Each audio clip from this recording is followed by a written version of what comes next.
Now, before I begin talking about the actual topic of this video, let me just throw a bunch of bull shrimp on all of you. Yes, I said bull shrimp. I have decided that we will have the Disney Channel flow on this platform because I don't want to get kicked out of it. So here's the bull shrimp.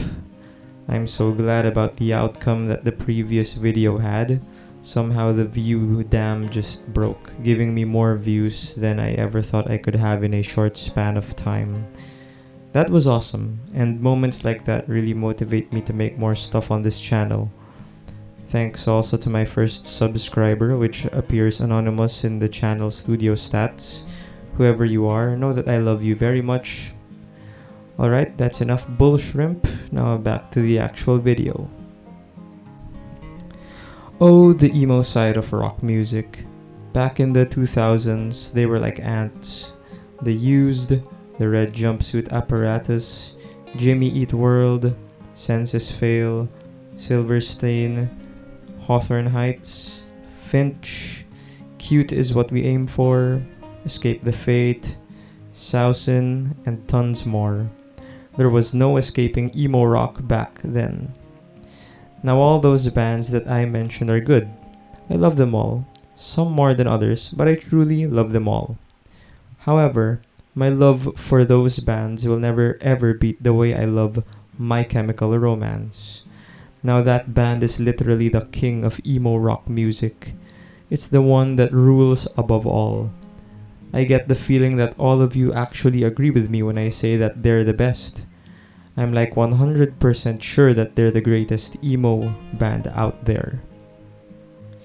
If there was a Professor Utonium for emo music, Sugar, Spice, and Everything Nice would be screaming vocals and lyrics that bring you to tears, a super mix of punk and metal, super wailing electric guitars, and everything about death.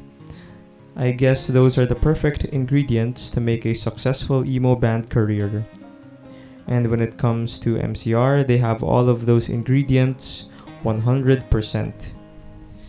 If it were another emo band in the context of spaghetti, the ingredients would come from a local grocery store. But with MCR, the spaghetti ingredients come from actual Italy. Now with MCR fans, I've kinda noticed that there's some sort of separation between fans that are musicians and fans that aren't musicians. When you ask an MCR fan that isn't a musician what the greatest album by the band is, they would usually say The Black Parade. Many would agree, because that album is truly great. But when you ask an MCR fan that is a musician what the greatest album by the band is, they would probably say, I brought you my bullets, you brought me your love. Sometimes the musician fans may also say that 3 Cheers for Sweet Revenge is the greatest, but I would like to emphasize more on I brought you my bullets, you brought me your love in today's video. I would say the reason why musician fans prefer the older albums more is because the instrumentals are kinda more complex and musically colorful. They'd probably say that 3 Cheers and Bullets are better than Black Parade because Black Parade kinda sounds more pop, primarily because of the chord progressions. From endless riffs and picking work that lie on the metal side, the music decided to go on that 4-chord progression route for MCR. By the way, I'm only gonna talk about this in the guitar context because that's really the only instrument I know how to work with. That change to the 4-chord format from the garage metal sounding thing was not bad at all to me. In fact, I don't hate it at all. I guess it was just surprising, especially to those musician fans who really appreciate the old metal-y way. But do you know what I believe? I believe that no matter how much MCR musician fans would talk about how much they prefer Bullets over Black Parade, they would still fall to their knees whenever they listen to songs from Black Parade. It is literally impossible to not break down in some way while listening to that album. Songs like Welcome to the Black Parade, Famous Last Words, Disenchanted, I Don't Love You, and most especially Cancer will have you breaking down in tears. Musician fans fall for that album the same way the non-musician fans do. Sometimes these musicians kinda just wanna show that their appreciation for music is at a much higher level because they can analyze the heck out of the instrumentals. Deep inside, we all cry to the Black Parade the same way. There's just something about Gerard Way's magic in the Black Parade that brings you to your knees. One cannot comprehend the greatness of Gerard, the emo king. His writing will have you in tears in no time. But yeah, despite the musical intelligence that musicians have over non-musicians, the Black Parade will make us cry all the same way.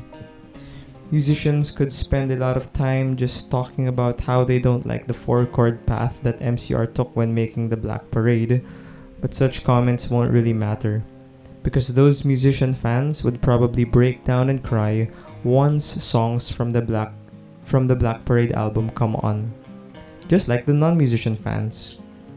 So basically, our deep opinions on the musicality of the Black Parade do not matter, because we're all gonna love the album the same way as we fall to our knees crying on every song.